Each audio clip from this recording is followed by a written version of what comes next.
Ini adalah ekspedisi kedua Mapala UMY. Cerita ini berawal dari cita-cita kami Mapala UMY untuk memacu semangat pemuda Indonesia melalui kegiatan pendakian dan penelitian, serta mengangkat dan mensejajarkan Yogyakarta secara nasional melalui kegiatan ini.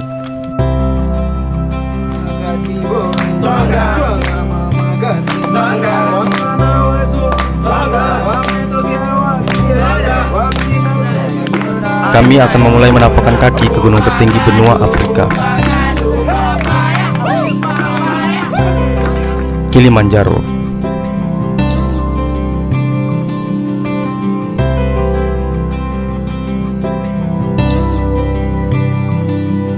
Kami anggota Mapala UMY bertakwa kepada Allah Subhanahu wa Ta'ala.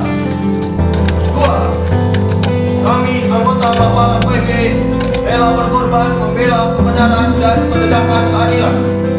3. Kami anggota Mapala UMY jiwa kesatria, disiplin lahir batin, dan pantang berputus asa. 4.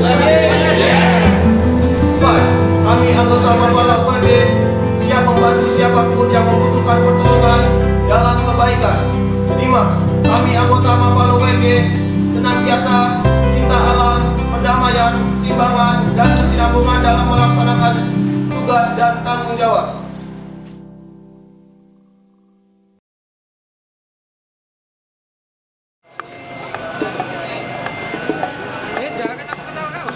Kilimanjaro memiliki ketinggian 5.895 mdpl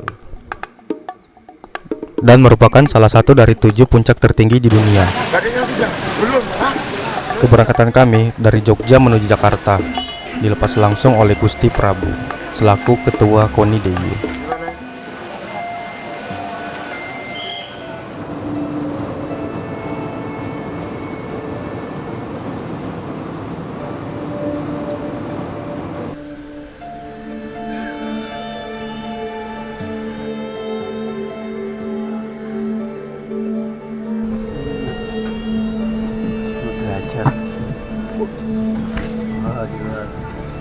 Luas perut belajar. Perjalanan dari Jakarta menuju Turki memakan waktu kurang lebih 8 jam.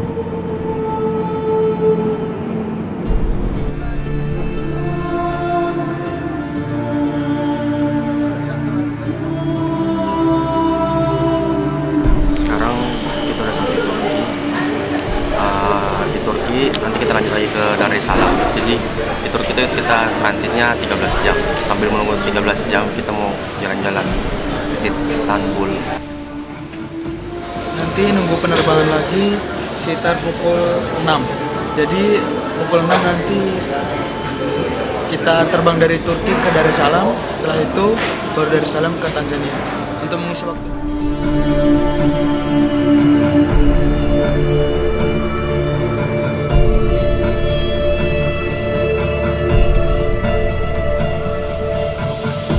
Marmara Sea, Bosphorus Strait, and Golden Horn Bay.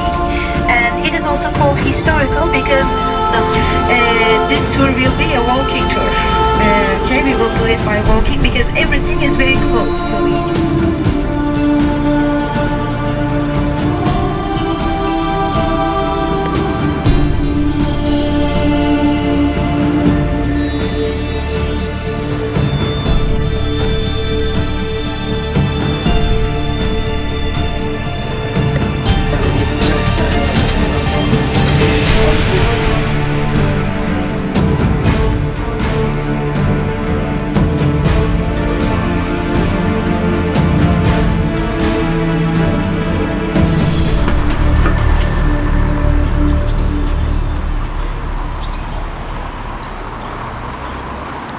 Karena Turki termasuk negara yang mayoritas Muslim, tidak heran di setiap sudut kota banyak bangunan yang bernuansa Muslim.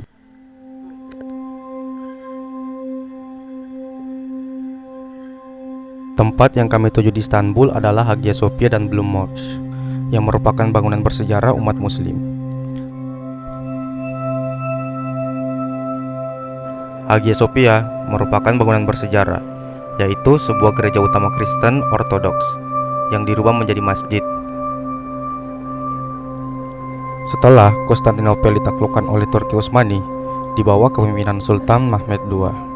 Dan kini, Hagia Sophia menjadi museum kedua di Turki yang paling banyak dikunjungi oleh wisatawan.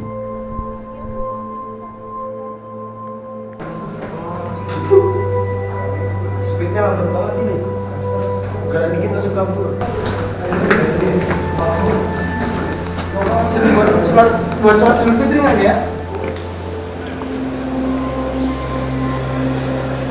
Blue Mosque terletak di kawasan tertua di Istanbul. Di sana terdapat makam Sultan Ahmed. Masjid ini diberi nama Blue Mosque karena warna cat dari interiornya didominasi oleh warna biru. Tapi bukan berarti semuanya biru. Namun sekarang interior masjid ini tidak berwarna biru lagi karena bukan merupakan bagian dari dekor aslinya.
Setelah itu, tim melanjutkan perjalanan ke Tanzania, tepatnya di Dar es Salaam. Di sini kami dijadwalkan dalam agenda sarasehan bersama KBRI di Tanzania.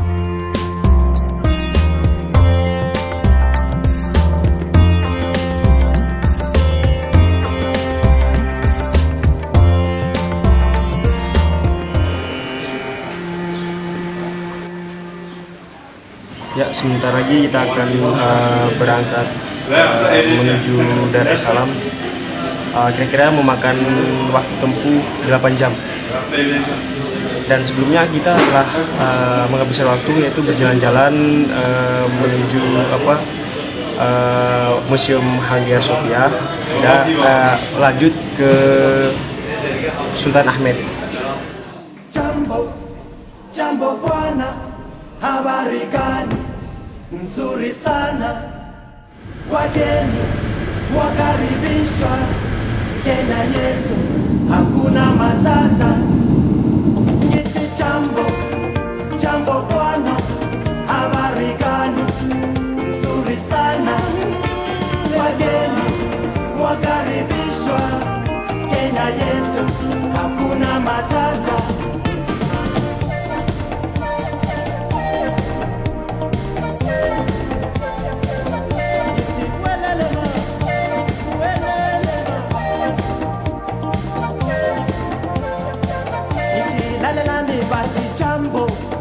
Jambo bwana, habari gani? Nzuri sana, eleli wageni mwakaribishwa Kenya yetu, hakuna matata. Kiti jambo bwana, habari gani? Nzuri sana, wageni. For Salam, they go back as a slim way. Video, you know what? I can see where I can do. This is right. Yeah, sure. Jambo bwana, habari gani? Nzuri sana, wageni wakaribishwa. Tiba saatnya tim untuk melanjutkan perjalanan dari Dar es Salaam menuju ke Kilimanjaro yang membutuhkan waktu tempuh kurang lebih 2 jam. Habari gani? Nzuri sana, wageni wakaribishwa Kenya yetu, hakuna matata. Kenya nchi nzuri.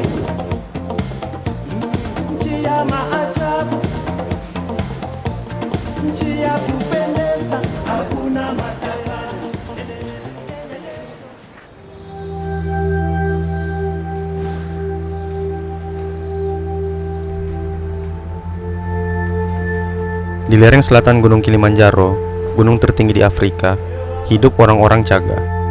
Mereka juga disebut Chaga, Was Chaga, Jaga atau disebut Dis Chaga.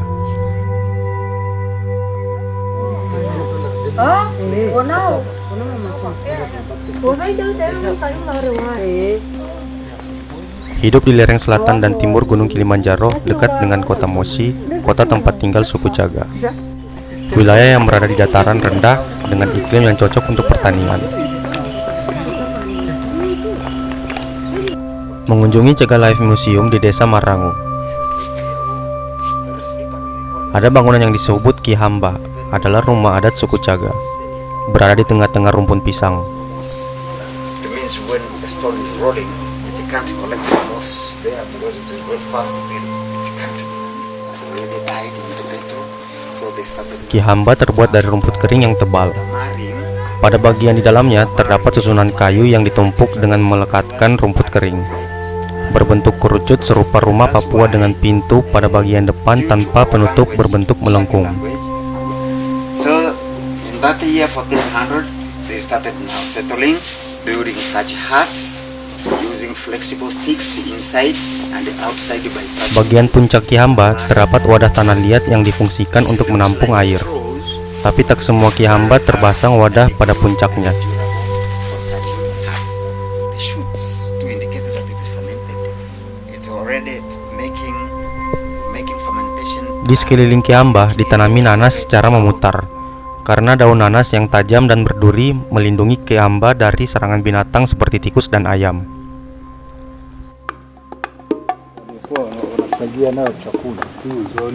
Jadi di sini tuh Ki Hamba yang ada di Kiboso. Bisa dilihat kalau Ki Hambanya tuh beda. Kalau yang kita lihat kemarin itu dia dari rumput kering, kalau di ini tuh dari pelepah pisang. Jadi setiap daerah tuh punya apa, karena Chaga sendiri dia dibagi jadi banyak kategori, jadi setiap daerah tuh punya kebudayaan yang beda. Yang rumahnya ini tuh buat keluarga, satu keluarga, ayah, ibu, anak. Terus yang sebelah sana itu dapur. Jadi dapurnya dia dipisah. Terus juga binatang ternak juga ada di dalam sini. Di dalam juga ada tempat penyimpanan buat makanan, buat kayu kalau lagi musim hujan. Oh, jadi di sini tuh tempat dalam Ki Hamba tuh kayak gini ya, gelap. Nggak ada jendela juga karena buat ngelindungin dari binatang. Terus di sini tuh tempat buat ternak.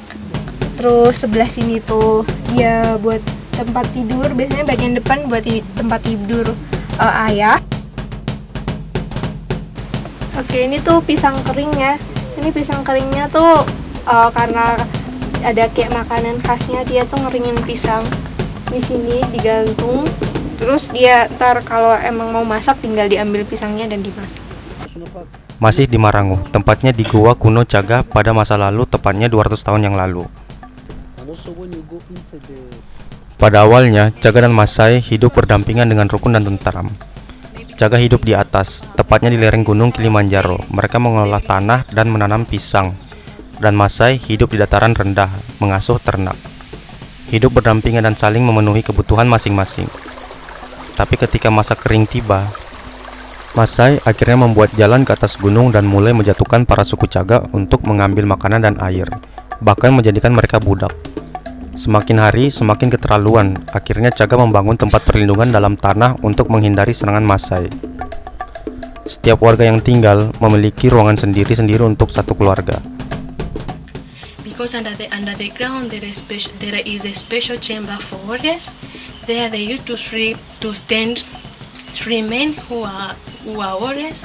They used to stand there 6 up to 7 hours, so it can be easier for them to defeat those Maasai who are coming in, those enemy. And those warriors they understand the language of Maasai. So when Maasai get in, they will never be back because they have to bend because the tunnel is very short and Maasai are very tall. So when they reach there, the ambushing chamber is where they get killed all. So they will never be back.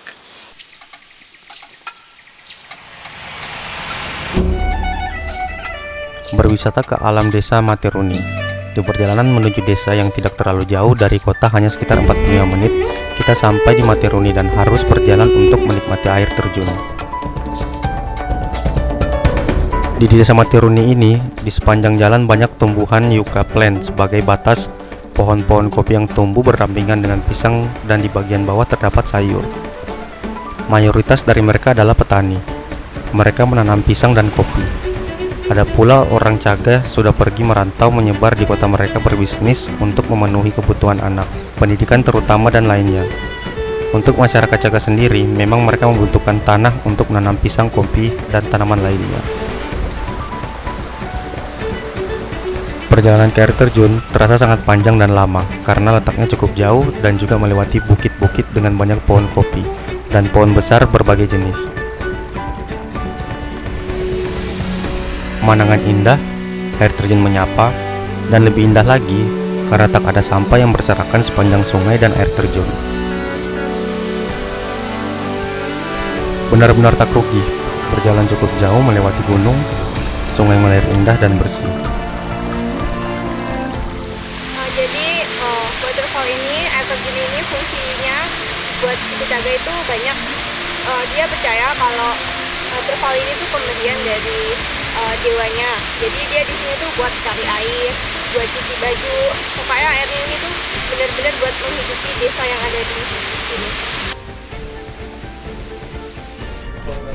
Kembali dari air terjun, jalan yang ditempuh semakin menanjak karena melewati jalur yang berbeda. Walau lelah, kita langsung datang ke tempat pembuatan kopi.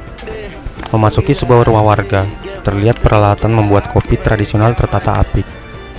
Selama pembuatan kopi, pemuda tak berhenti menyanyi dan menari, sambil menumbuk, menyangrai, dan proses lainnya.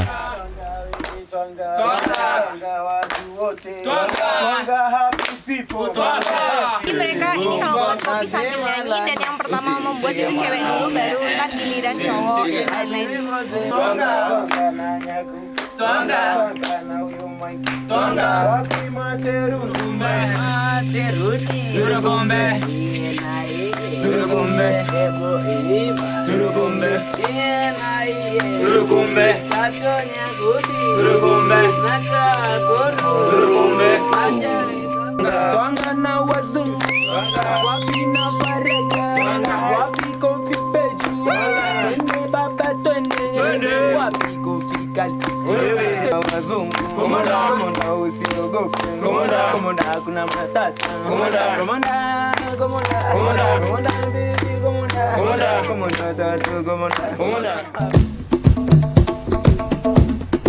Mengunjungi desa tempat tinggal Caga yang lain, Old Mosi namanya.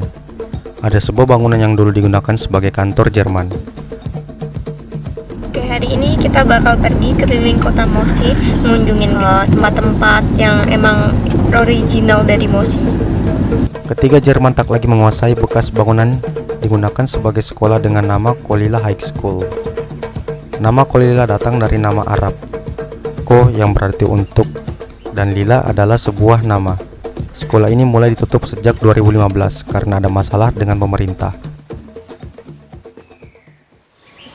Oke, kita sekarang tuh ada di tempat kepolisian Jerman zaman dulu ketika penjajahan. Jadi di sini ketika Jerman itu pindah, akhirnya Inggris tuh menguasai, dan ketika udah nggak ada lagi yang menguasai sini, ini dijadiin sekolah. Tapi karena di sini ada masalah antara penduduk desa sama pemerintahannya, jadi sekolah ini ditutup sejak tahun sekitar 2015-an. Jadi penduduk di sini juga pengen sekolah ini dibuka lagi. Jadi nunggu informasi yang lebih lanjut.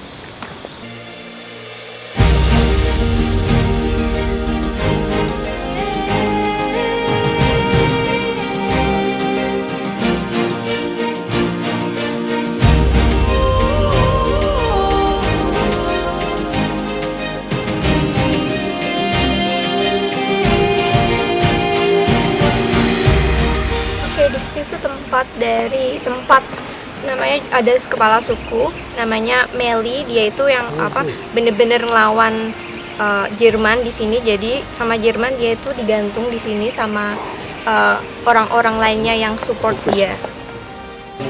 Ini tuh makamnya dia, tapi di sini cuma ada potongan tubuhnya dari mulai ini bawah kepala sampai sampai kaki, karena kepalanya itu katanya informasi yang Gerd bilang itu kepalanya ada di Museum Jerman, tapi sampai sekarang juga belum balik lagi ke sini.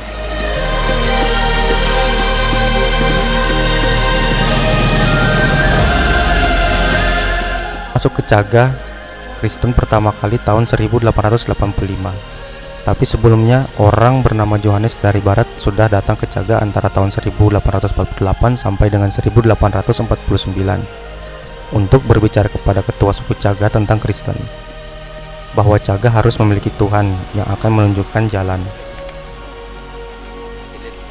Jadi dimulai pada tahun 1885, misionaris menyebarkan ajaran Kristen di Caga, dan pada tahun 1892 ada 2 orang suku Caga dibaptis.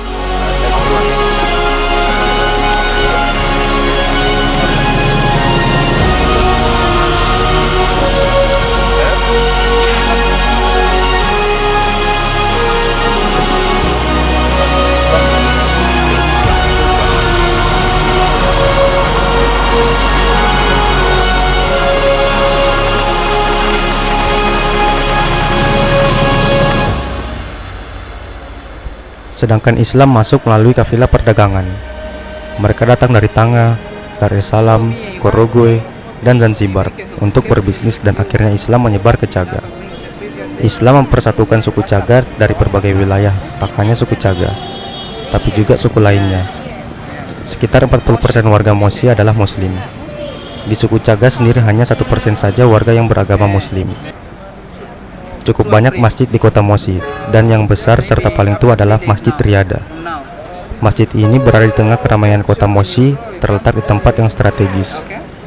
Perempuan Muslim di sana menggunakan baju longgar dan kain lokal yang disebut kitenge sebagai bawahan ketika sholat. Bangunan masjid sangat sederhana, hanya ada toa yang dipasang di menara. Ruang sholat wanita di lantai 2. Pengeras suara menggunakan lubang yang tembus hingga lantai bawah saja.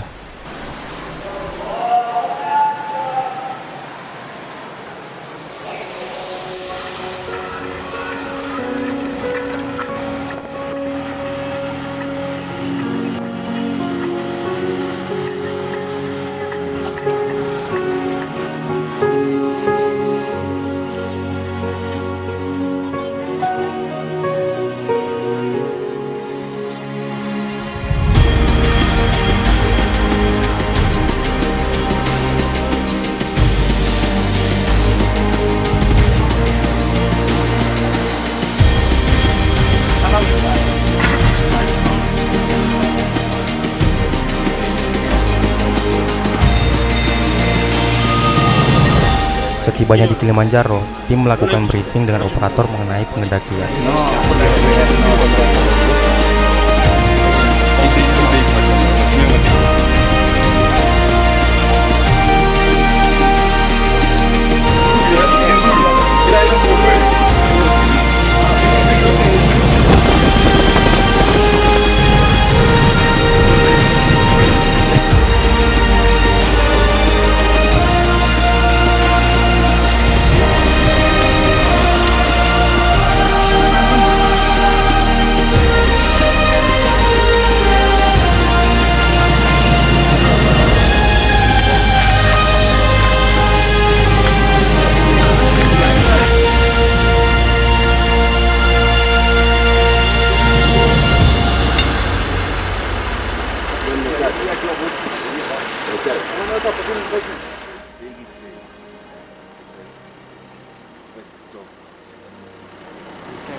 Every day.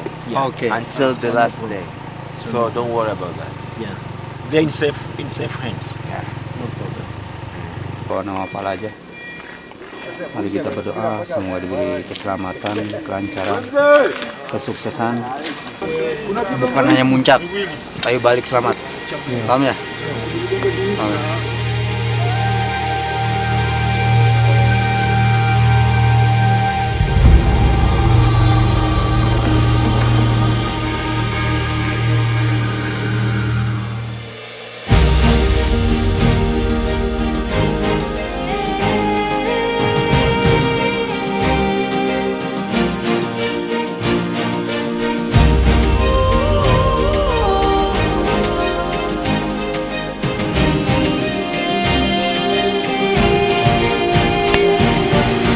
Hari pertama pendakian, tim memulai perjalanan dari Lemosio Gate menuju Big Tree Camp.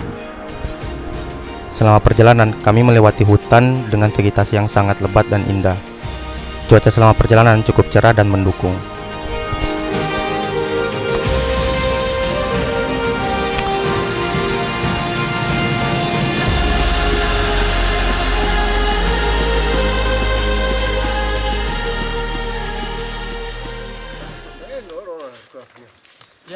Sekarang udah hari kedua, kini tim mau berangkat lagi. Kira-kira pukul 7:30 kita akan jalan ke Sira 2.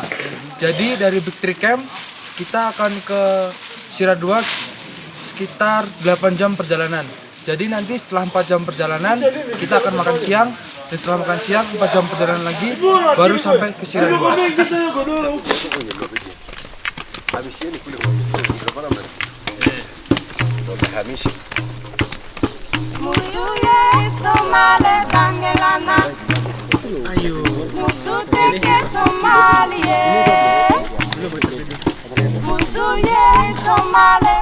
Oke, kita sekarang sudah sampai di Sira 1 Camp. Kurang lebih dari Big Tree ke Sira 1 Camp memakan waktu 4 jam. Sekarang kita sudah selesai makan siang. Kita lagi istirahat sebentar. Habis itu kita akan melanjutkan perjalanan ke Sira 2 Camp.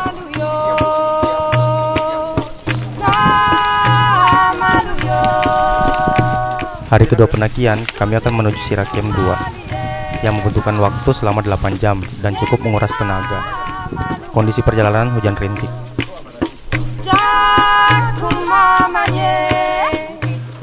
Ya, sekarang kita sudah sampai di Sira Camp 2. Tadi perjalanan kita dari Sira Camp pertama. Jadi dari Sira Camp pertama itu memakan waktu sampai dengan di Sira Camp 2 itu kurang lebih 4 jam. Sekarang tim ekspedisi Kilimanjaro sedang istirahat dan akan dilanjutkan besok paginya lagi. Melelahkan. Treknya itu loh coy. Tapi tadi jauh banget sih, sumpah. Jauh banget dari Gunung Nisan. Ada 20 kiloan lebih. 20 kilo ya? Kurang 70 kilo lah. Kurang lebih. Jalan dari kalau dari bangun pagi ya. Iya. Aklimatisasi. Burung merpati sampai sini yo. Iya, makanya itu belum merpati. Ketinggian berapa? Merpati ketinggian berapa itu tuh? Burung perkutut itu. Merpati itu. Burung dero, iya itu.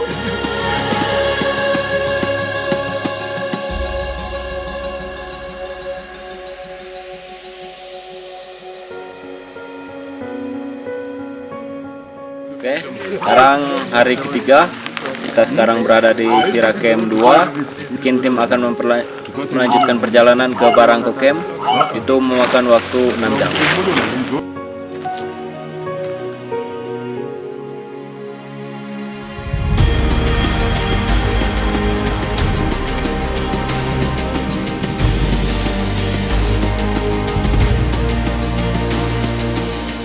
Makan rotinya kok. Ya sekarang tim udah sampai Lava Tower dengan ketinggian kira-kira 4.600. Kami di sini sedang makan siang. Setelah makan siang kita akan melanjutkan lagi perjalanan ke Barangko Camp. Kira-kira menempuh waktu 2 jam. This is the end of its lifespan. Di tengah perjalanan, tim menjumpai tumbuhan yang sangat unik dan langka, yaitu lancel dalam bahasa Afrika. Tumbuhan ini merupakan tumbuhan abadi yang bisa hidup sampai ratusan, bahkan bisa sampai ribuan tahun. It's like a cycle. There are then the gifts from us and it takes such a long time, so many years. Tanaman yang di belakang saya ini namanya lancel. Tanaman khas dari Kilimanjaro. Umurnya itu kalau untuk sampai kalau dengan ketinggian seperti ini kira-kira umurnya itu bisa sampai 170 tahun. Hampir sama kalau di Indonesia itu namanya Edelweiss, bunga abadi. Kalau ini bukan bunga abadi sih, kayaknya tanaman abadi kalau yang ini. Sekarang sudah hari keempat, tim Kilimanjaro Ekspedisi Mapala UMY akan melanjutkan perjalanan lagi. Sekarang kita berada di Barangko Camp. Sebentar lagi setelah sarapan pagi, kita akan melanjutkan perjalanan ke Karangga Camp. Perjalanan ke Karangga Camp itu memakan waktu sekitar kurang lebih 4 jam.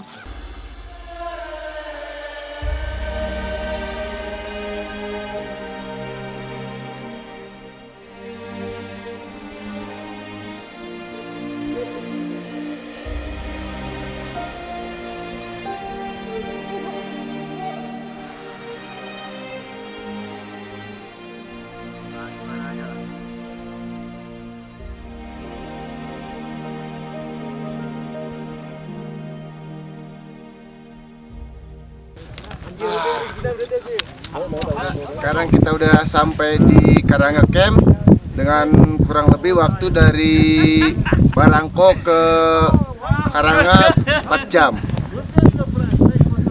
Kita malam ini camp di Karanga Camp, dilanjut lagi besok kita ke Barafu Camp.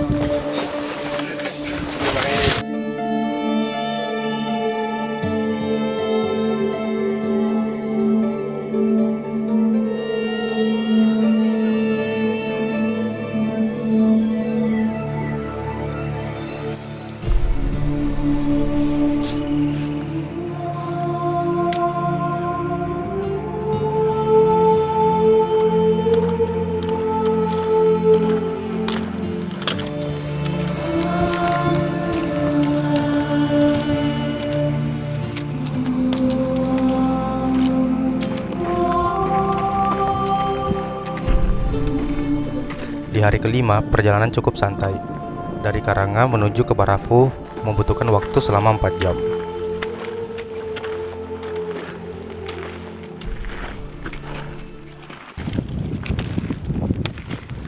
So thank you very much for bringing these boys here.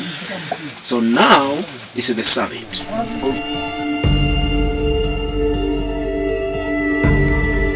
And when we come from the top, most of the people are very tired. Some get sick when they come from the top, all the way out of the gate. If somebody is sick, we can go all the way out to the hotel. Thank you for the scarf.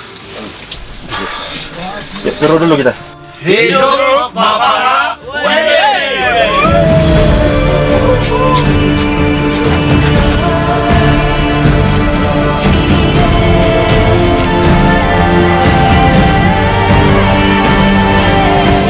Pada hari ke-6, sekitar pukul 11 malam, tim ekspedisi mulai bersiap-siap untuk melakukan perjalanan ke puncak. Pukul 12 malam, tim mulai perjalanan menuju ke puncak dengan suhu minus 9 derajat Celcius. Pada ketinggian 5.600 mdpl, salah satu anggota dari tim ekspedisi tidak dapat melanjutkan perjalanan ke puncak karena mengalami AMS dan sangat terpaksa harus dibawa turun. Dengan berkurangnya anggota tim, tidak mengurangi semangat kami untuk mencapai Uhur Rupik. Pada pukul setengah 9 pagi, alhamdulillah, tim sampai di puncak.